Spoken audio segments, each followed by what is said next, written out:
Assalamualaikum dan salam sejahtera. Okey, kita dah tiba kepada method yang terakhir untuk kita solve nonlinear equation, iaitu secant method. Okey, kalau bisection dengan interval A0 dan juga B0, Neutral-Raphson dengan satu initial value sahaja, kita ambil satu sahaja sebagai x0. Second method, dia ada dua, dia macam bisection lah, cuma kita tandakan dia sebagai x0 dengan x1. Okey, kenapa ni? Nanti kita lihat. Dan interval ni mesti satisfy intermediate value theorem. So barulah kerja kita tak sia-sia, sebab kita tahu dalam interval tu ada root. Okey. So formula untuk second method diberi oleh formula ini. Xi fxi plus 1 minus semua ni lah. Okey. Jadi pengiraan kita semuanya kita masukkan dalam table supaya kita senang nak lihat lah bila nak akhirkan kita punya pengiraan dan seterusnya. Okey, dalam table ni sebagaimana yang sebelum-sebelum ni pun, apa yang kita perlukan dalam table ni adalah apa yang ada dalam formula ni, macam Neutral-Raphson. Okey, kita ada I, xi dengan fxi. Kali ni dia cuma ada x dengan fx saja. Sebab apa? Kalau awak tengok formula walaupun formula ni macam panjang je kan, tapi dia ada dalam formula ni dia cuma ada x fx. Okey, yang ni pun x fx. Yang ni fx dua-dua. Apa yang beza pada x dan juga fx yang lain adalah untuk fx ni dia fxi plus 1. Maksudnya fx yang seterusnya. Okey, samalah ni xi plus 1. Maksudnya x yang seterusnya. Dan kalau kita perasan, untuk second method dia bukan i plus 1 ya. Ni kita akan cari next to x, di mana kita perlu cari xi plus 2. Sebab apa? Dalam formula sendiri dah ada xi plus 1. Okey, sebab tu ini juga menerangkan kenapa kita punya interval ni ada dua ya, x0 dengan x1. Okey, semua tu masuk. Nanti kita tengok table ni. Table ni, okey, bila i equal to 0 kita ada x0 ada dari interval. Satu lagi, bila i equal to 1 kita ada x1. Okey, ini fx ni kita carilah fx0 dengan fx1. Ini kita akan calculate fx pada x lah. Okey, next iteration ni kita akan guna formula. Kalau kita tengok, kita ada dua nilai kan, dua nilai yang sebelum. That's why kita punya formula xi plus 2, maksudnya next to x values. Okey,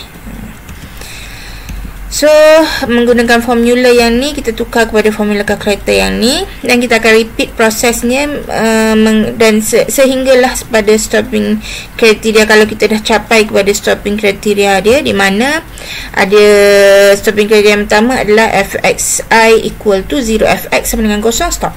Okey, ataupun satu lagi, modulus fx lebih kecil dari epsilon dengan epsilon adalah 0.005.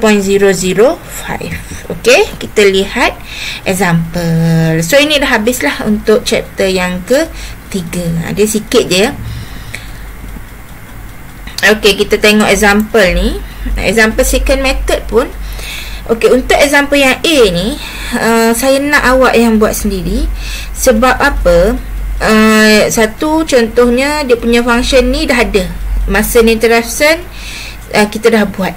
Okey, awak saya akan tunjuk untuk example yang B ni. Nanti awak apply cara dia dalam example yang A. Cuma example yang A ni tak macam B. B awak kena pilih appropriate interval. Yang A ni dia dah bagi siap-siap. So lagi senang lah, 0 sampai 2. Ini function fx dia tukar macam yang saya tunjuk, macam Neutral-Raphson tu sama je. Okey, cuma pengiraan dia menggunakan secant. Okey, saya nak tunjuk yang B, di mana yang B ni ada dua soalan lah. Yang pertama, by choosing the appropriate interval which satisfies intermediate value theorem, dengan B tolak A sama dengan 0.5. Okey, awak kena cari the least positive root. Maksudnya positive root yang paling kecil. First positive root jugalah sebenarnya, cuma cara dengan perkataan yang lain. By using secant method, dan kita perlu iterate sehingga fx modulus fx lebih kecil dari 0.005. So dia dah bagi kat sini x dia besar dari negatif 3 sampai 3, tapi bukan semua kita kena cari ni. Sebab apa? Kita kena refer ni yang dia nak list positive root. Soalan yang kedua, kita dah dapat dia punya exact solution, dia dapat dia punya approximate solution, dan dia bagi exact solution sebenarnya. Exact solution ni adalah penyelesaian tepat yang kita dapat dari secara analytical method. Yang kita buat ni numerical method. So numerical method tak dapat penyelesaian tepat, dia dapat approximate solution saja. Kalau exact solution ni kita boleh dapat dari analytical method. So daripada sini kita compare, boleh compare dan dapatkan dia punya absolute error. So kita buat yang pertama ni dulu. Okay,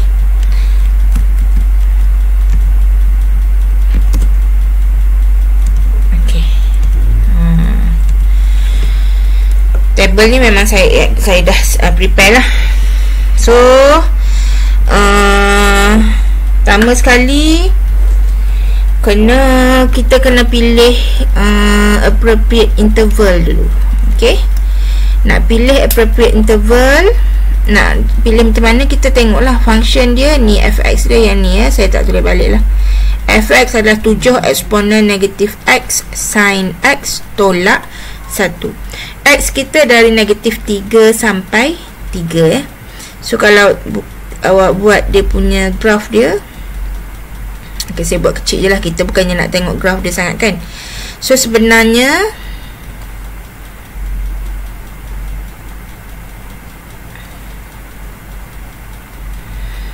sebenarnya x awak asal dia dari negatif 3 sampai 3 lah, x dengan f. Kita tak tahu dia punya bentuk dia macam mana, so biar je lah. Tapi dia memanglah x awak dari negatif 3, tapi kita nak list positive root.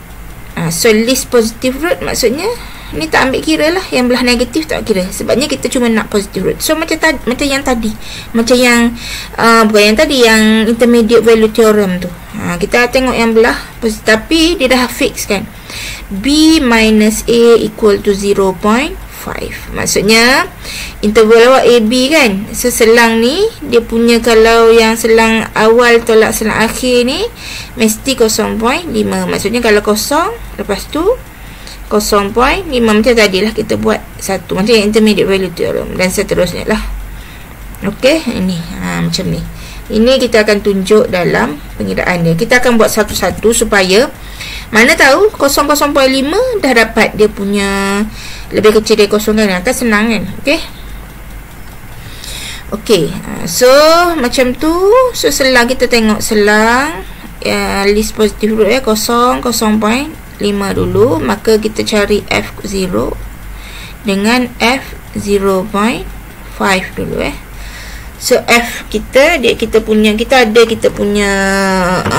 function ni 7 eksponen negatif x sin x minus 1. So calculator 7 times eksponen negatif x negatif x, okay, sin x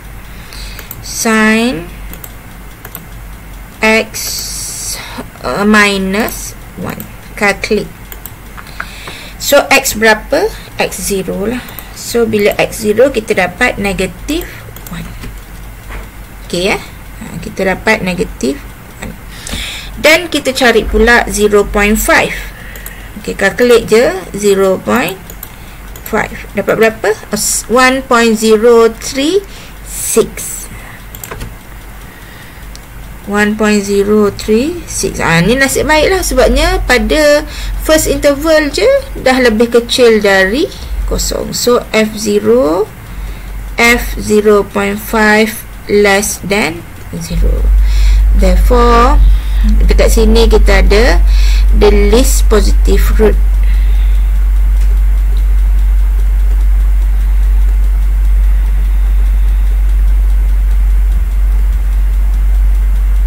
Positive root lies in this interval.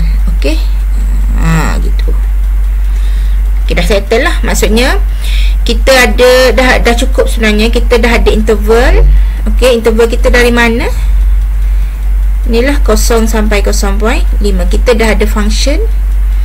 Okey, dan kita boleh cari dia punya root menggunakan secant method. Okey. Okey, untuk tidak mengelirukan, saya turunkan semuanya ke next page. Okey, untuk page yang ni. Okey, yang ni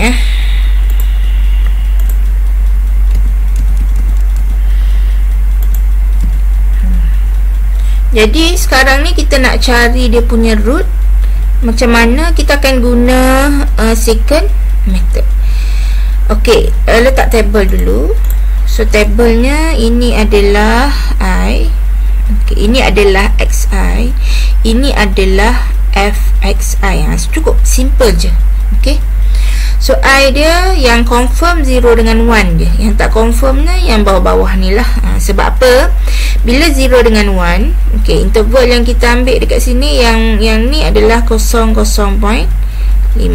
maksudnya ini kita punya x0. Ini kita punya x1. Jadi x0 adalah 0, x1 adalah 0.5.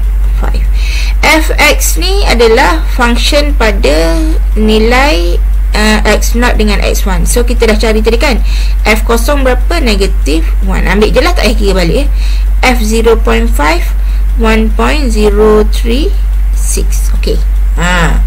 Masalahnya sekarang macam mana kita nak teruskan pengiraan.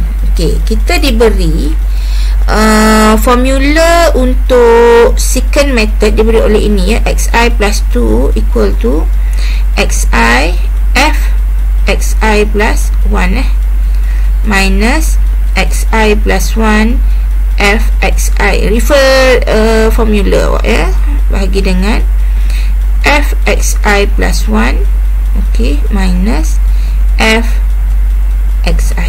Macam ni formulanya. Okey, nampak macam panjang. Jadi kita nak simplekan dia, kita guna calculator. So kalau guna calculator, saya tandakan kita ada untuk x ni kita letak ini A, ini B. Untuk fx kita letak ini C, ini D. Okey, boleh? Jadi kalau kita refer A, B, C, D yang ni, kita boleh letak formula calculator kita. X ni xi A fxi plus 1. Tengok dia I plus 1, maksudnya mestilah fx yang seterusnya. So fx, kalau fxi C lah kan, sebab dia sama. Kalau I plus 1, bawah ni kan D. So AD minus, yang ni kita ada xi plus 1. Xi plus 1 maksudnya x yang kedua ni lah, B fxi C. Dia macam ni, bahagi dengan fxi plus 1 adalah D minus C. So kedudukan ni macam ni. Nak masuk dalam formula pun kita tengok kedudukan x dengan fx yang kita mark tadi. Okey, jadi senang je ni. Sebab untuk kita meneruskan pengiraan kita, okay, kita akan masuk formula ni dalam calculator. Okey, formula ni adalah AD. Okey, untuk MS hati-hati dengan bracket AAC. AD minus BC. Okey, divide by D minus C. So D minus C. Calculate. So tengoklah nilai A berapa? 0. Pastikan mula-mula ni betul lah. Lepas tu awak senang lah D 1.036, B 0.5 dan C negatif 1. Dapat berapa? Okay, 0.246. Okey, boleh. Ini kita dapat 0.246. Okey, settle lah. Lepas tu cari fx dia, nak cari mana? Maksudnya kita dah dapat x yang baru yang ni kan. X yang baru yang ni, mana nak dapat fx? Fx nya kita dapat dari function of x lah. Maksudnya mana function awak tadi ni kan, 7 eksponen ni. So calculate pada 0.246. 0.333. Okey. 0.333. Okey. Kita dah dapat yang ni. Sekarang macam mana kita nak teruskan pengiraan untuk I sama dengan I yang seterusnya? So nak kira untuk I yang seterusnya, yang penting adalah nilai ABCD ni ya. Jadi kena tahu formula ni dia memerlukan dua nilai yang terkini. Okey, jadi kesimpulannya ABCD tadi dah tak laku. Kita kena buat ABCD yang baru. Okey, saya ni warna apa ni, warna merah pula. Tak perasan. Okey, 0.246. Satu lagi 0.333 yang tadi je lah. Saya tukar colour hitam. Okey, jadi ABCD tadi dah tak laku. Kita akan letak ABCD yang baru, dua nilai yang terkini, ABCD. Kan senang. Dua nilai yang terkini, apa kita buat? Calculate semula formula ABCD tadi. Ni, calculate. So, nilai A sekarang 0.5 kan. Nilai D, B, C. Okey, dapat berapa ni? 0.126. Okey. Macam tu je lah. 0.126. Dan nak cari fx dia semula, balik semula pada fx, calculate 0.126. So dapat apa ni? Negatif 0.224. Okey, negatif 0.224. Okey, teruskan kita punya pengiraan.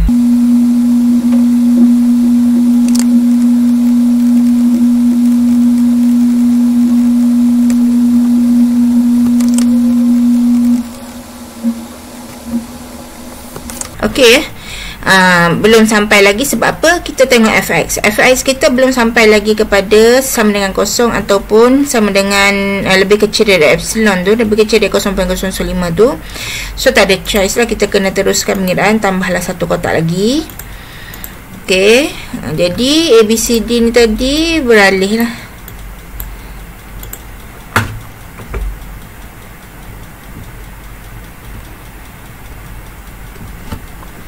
So calculate.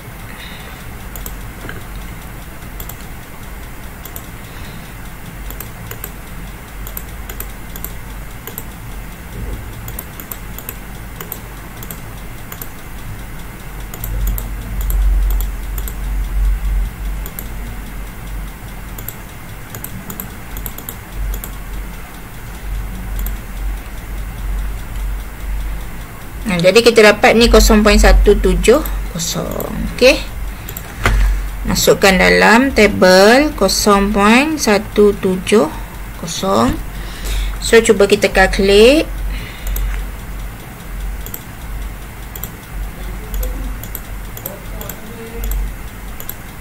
Kita dapat ni 10 kuasa negatif 4. Jadi kalau 3 tempat perpuluhan je, kita dapat negatif 0.001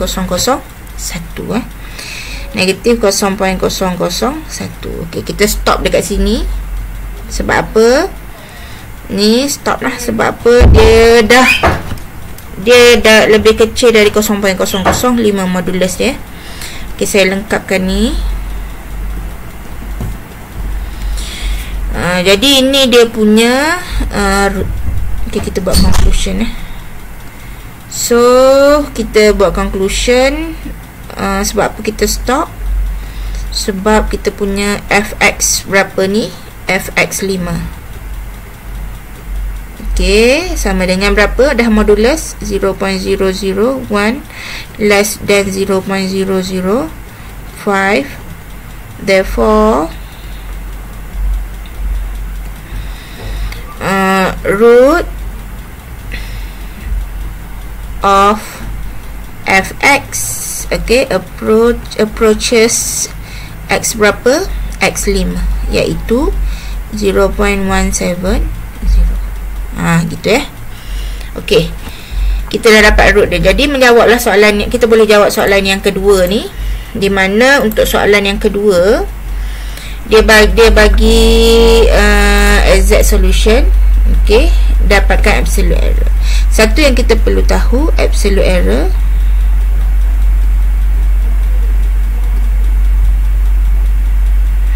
adalah exact solution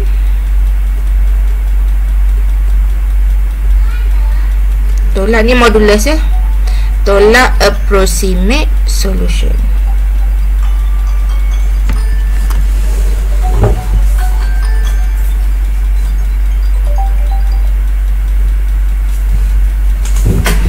Okey, tolak approximate solution.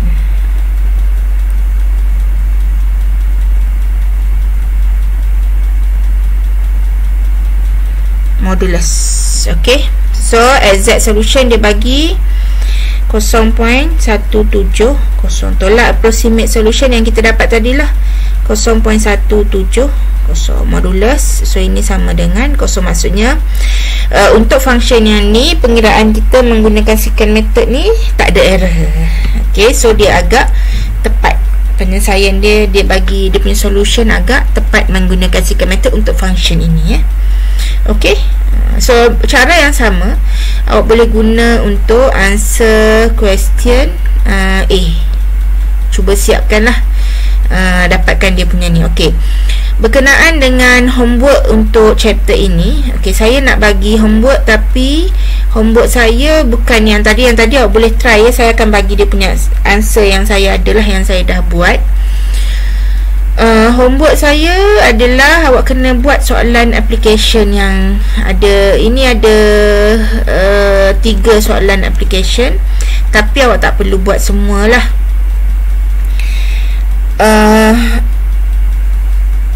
Ada apa untuk buat apa, sebab ada 3 ni, buat yang A dan juga sekejap ya, saya tengok dia punya soalan lah. Okey, ini buat guna Newton-Raphson dan juga secant method ni. Ini guna ini soalan yang C, yang ni guna secant method, guna dia sampai to iteration dia. Ini semua soalan-soalan exam yang sebelum-sebelum ni lah yang saya ambil. Ini soalan yang A ni guna ketiga-tiganya, bisection, Newton-Raphson dan juga secant. Okey, bila soalan application ni sebenarnya nampak dia macam susah, tapi dia sebenarnya dia sebab dia function dia cepat converge, dia cepat numpu tu. Maksudnya jawapan dia sikit je dah sampai iteration dia. Okey, so saya nak awak buat soalan yang A. Soalan yang A. Soalan yang A lah. Saya tunjuk sikit dia punya ni. Untuk yang lain ni dia actually masuk nilai setiap awak boleh try sendiri buat soalan yang A ni sebagai homework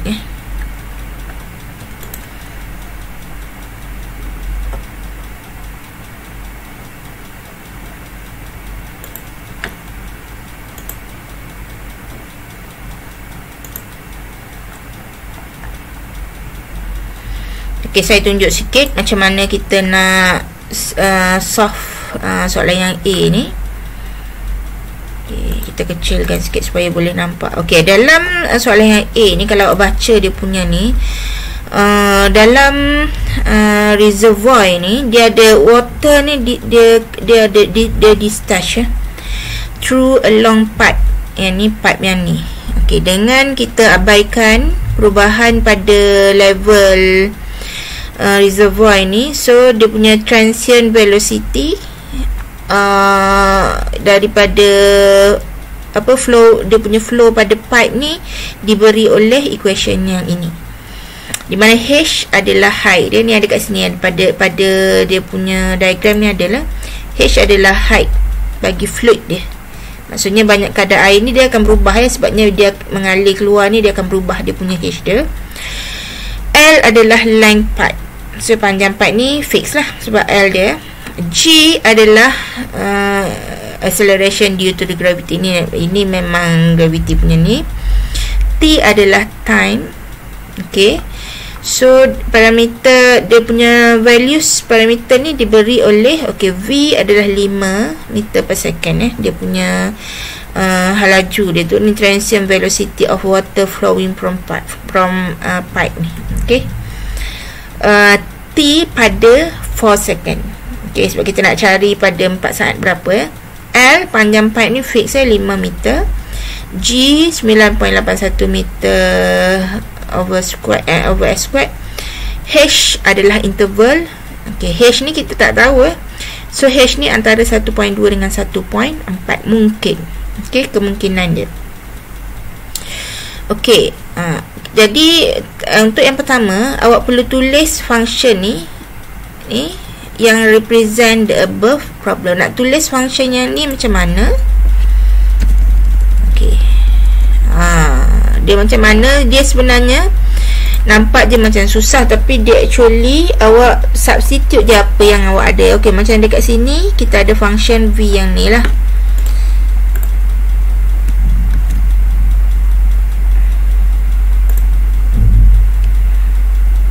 Okay, saya copy dia punya equation dulu.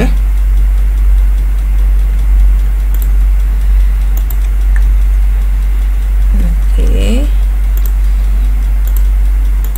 ini function yang kita ada, yang diberi lah. Okay,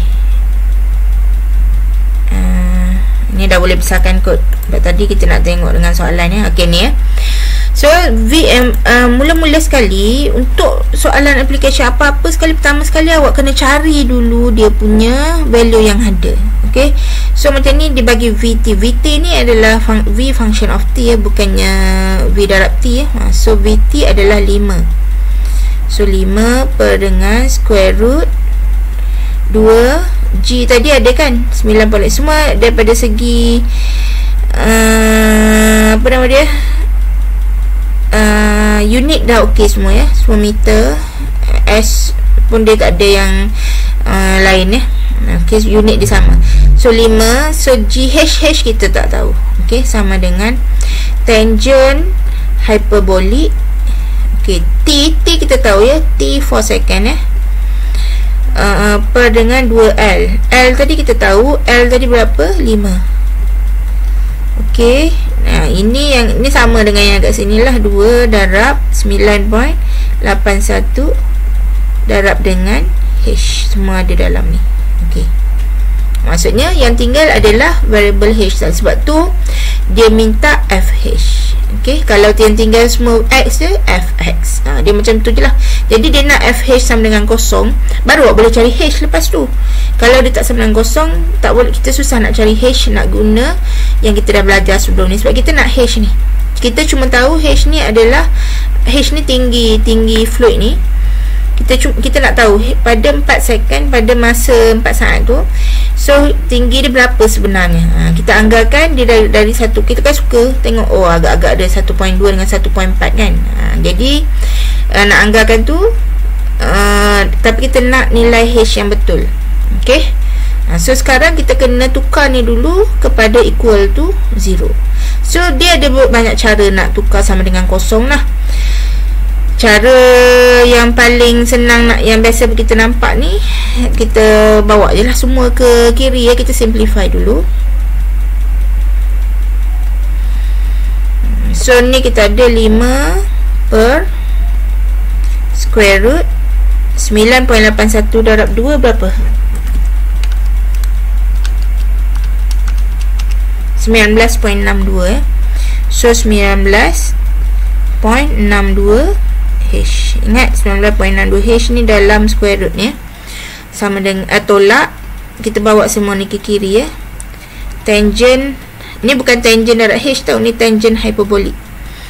Okey, tangent hyperbolic apa? 4 bahagi 10 ni 0.4 kan. Okey, 0.4 darab dengan ni sama dah 19.62 H sama dengan kosong. Agak senang tu. Ini adalah kita punya FH. Kalau tak suka ada per dekat sini, naikkan ke atas. Okey, dia asalkan awak dapat sini semua H. Okey, yang katalah kita awak dapat FH. Yang ni saya dah selesaikan untuk awak lah. Jadi menggunakan